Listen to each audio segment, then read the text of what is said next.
Yo Leute, in Lettland ist Filmparty angesagt und das ehrlicherweise schon seit Monaten.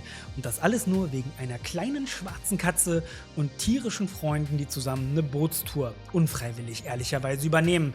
Es geht um den Animationsfilm Flow. Der räumt seit Monaten international die Filmpreise ab und die große Krönung gab es in der Nacht von Sonntag auf Montag. Da hat der Film den Oscar als bester Animationsfilm des Jahres bekommen. Ich finde, vollkommen verdient, dieser Film ist ein absolutes Animationsmeisterwerk, made in Latvia mit ganz viel Liebe. Hier in Deutschland startet er am 6. März endlich in den Kinos und für mich ist es ein guter Moment, nochmal zu rekapitulieren, wie toll dieser Film ist. Nicht allein, sondern im Gespräch mit Gints Zilbalodis, dem Regisseuren, Drehbuchautoren, Co-Komponisten und diverse andere Funktionen hat er gehabt, Verantwortlichen dieses Films. Er ist der Kopf, das Mind hinter Flow. Ich habe ihn im November bereits getroffen, da hat der Film Deutschland-Premiere gefeiert im Rahmen der nordischen Filmtage und ich hatte ihn in Berlin zum Gespräch, damals leider ohne Kamera. Aber wir hören rein, was er mir zu erzählen hatte. You created a movie which is loved by audiences, but also other filmmakers, and especially one who maybe could get the label a legendary filmmaker. In this case, Guillermo del Toro praised your movie. And when I got it right in mind, he especially praised the way of animation and said stuff like, if he could look for animation style for the future, this would be a breathtaking way to start. How does it feel to be praised by one of the business's probably greatest when it's about animation? Yeah, I don't think he was specifically talking about the style, but yeah, Flow is kind of like an independent film, really. It's not a big studio film, and in a kind of more independent production, we can experiment more and we can tell more personal stories. We can push the technique a lot further and tell different types of stories. And so Flow is a story told without dialogue, and I think it's very cinematic. We're telling the story with images and sounds and music, and we have kind of more freedom to express all these things without dialogue. They're not competing with words. We can create this very immersive experience, and I think animation can be great for that. We can tell this story with animals, which can only be done in animation, and having this cat jump in the water, we couldn't put a real cat in water like that. So I think now there's like a very exciting time for animation. We'll have, I think, many like new voices telling different types of stories and different perspectives being seen.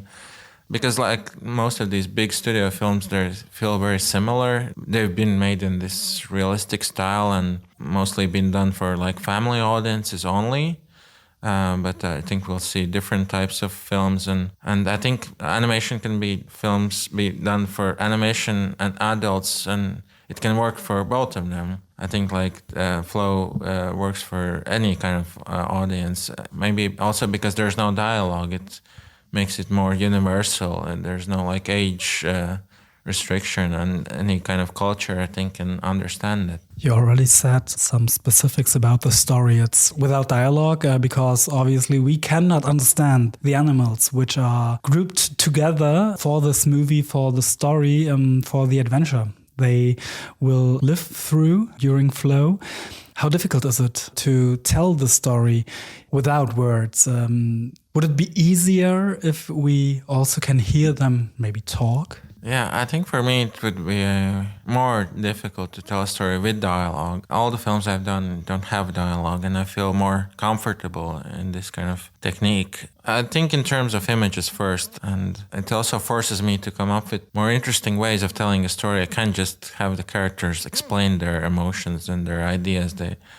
I have to use all the other tools to kind of get a peek inside their heads, and the music is telling us how they feel, and the environments, they're not just decoration, they're part of the storytelling. And the water in this film is also like expressing the emotions. And I wanted these animals to behave like animals, and they're not speaking or not telling jokes or walking on two legs, which we've seen many times. And so I think it makes the film more unique, and And yeah, but I never considered putting humans in the story. I wanted just to focus on animals, and seeing the story from an animal point of view makes it a lot more emotional and a lot more intense.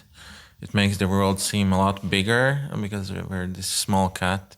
And I wanted to create this experience where you feel like you are this cat, you're experiencing this story from its point of view. The camera is always very close to the character, and it creates this very subjective, immersive experience. We're not observing it from a distance. It's not shot in this conventional close-up, wide shot kind of coverage. Each shot is very specific to that scene, and everything is made look like there's a real person holding the camera with all these imperfections. And so I think that's something that hasn't really been explored as much in animation as it could be. Also, Latlo, that you say you wanted to create animals who behave like animals, and even without dialogue, they have so much ways to speak or to interact with us. For example, how their eyes react if something scary, something unfamiliar is happening. So that really worked out, and I really liked that. But what I also liked is the way of animation you used. When I saw the movie, I was like, it's something like a mashup of a computer game aesthetic with then also hyper-realistic next-level animations when it's about, for example, the water in some ways when they are going into the storm or in the sunset. How would you yourself describe the movie or the aesthetic it has? You just said earlier it's an indie movie, but how would you describe the aesthetic you took or the inspiration for the aesthetics you took? Yeah, it's many different things. So I wanted you to get a sense that you can touch the water, for example. You can sense its wetness, and you can sense the wind and the grass and the trees, and to create that immersive feeling. But if you actually look closely, you see that it's not hyper-real. You see the brushstrokes in these images. You see the imperfections. Which was important. We use detail where it's really necessary, and there are some parts which are more abstracted. And the characters are more abstracted and stylized than the environments, because we've seen a similar look in classical animation where you see these very detailed oil-painted backgrounds, but the characters are just like flat colors, and sometimes they didn't even have shadows. In Flow, they do have shadows, but we're not rendering like millions of particles of hair. It's more like this stylized silhouette of the animal's fur. And I feel like if you do like a hyper-real version of the characters, they can feel you are approaching this thing called the uncanny valley, where it's almost real but not real, and it feels kind of robotic and synthetic and unappealing. But if you actually do push the design a little bit and make it somewhat more expressive and stylized and graphic, then they become more appealing, and you're these kind of things that are left, these details which are not filling the audience, are projecting their own experience on the story. They're seeing their own cat in this character. So I think it makes it more emotional and engaging, and yeah, it's about finding that balance where it's not too real, where it's not too graphic, and combined with that handheld camera, which is more maybe inspired by live-action films than animation, inspired by directors who use the camera to express ideas and use it as a tool for storytelling. It's not just functional. The camera can almost feel like a character in itself. It's reacting to these elements. It's being swept up by the water, and it's sometimes curious and looks away from the main character and looks at something in the background. And it's really, I wanted it to be very kind of dimensional and always moving. But yeah, it's like animation can be so many different things. We've seen these hyper-real, realistic images, but like you can be more impressionistic. You can be expressionistic, and you can feel like with a smaller independent production like Flow, you can experiment more with the style and do something more unique. I have to say, it's not important how big or independent or small a movie is. It's about how it reaches out to the audience who is going to the movies to see it. And you've got the chance to show the movie worldwide on an international basis already. And also the fact that Flow is the official Latvian Oscar runner for next year obviously helps it to promote this movie. How is it for you to receive this reactions from film festivals you started with the movie, and obviously also from your home base when it's about being nominated as the candidate for your country?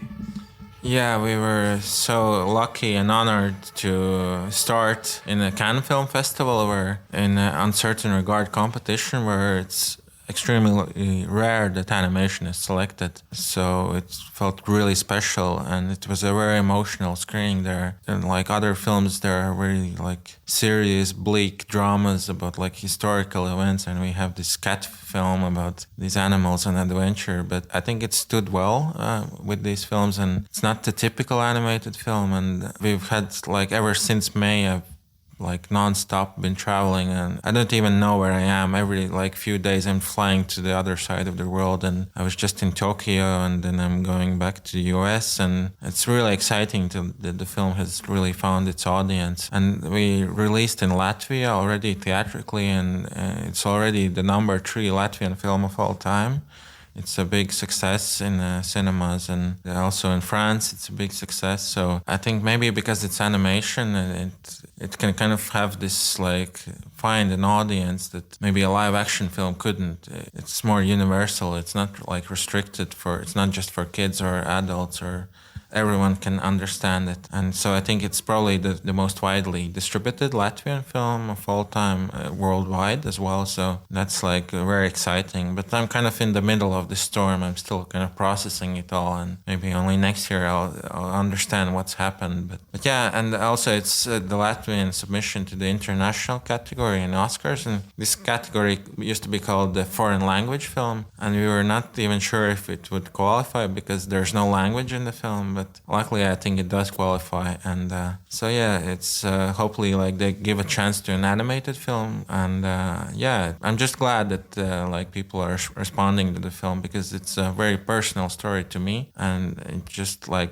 personally, it feels great that like you open yourself up to the audience, and if there's this embrace, it's not just successful in terms of my career, but like personally, it's like a nice feeling to be understood. Like I feel like most people want that; they're seeking to be understood. So yeah, it feels pretty nice. Thank you very much. Best of luck for the upcoming weeks with the movie, and that a lot of people will see it. Thank you. Thank you.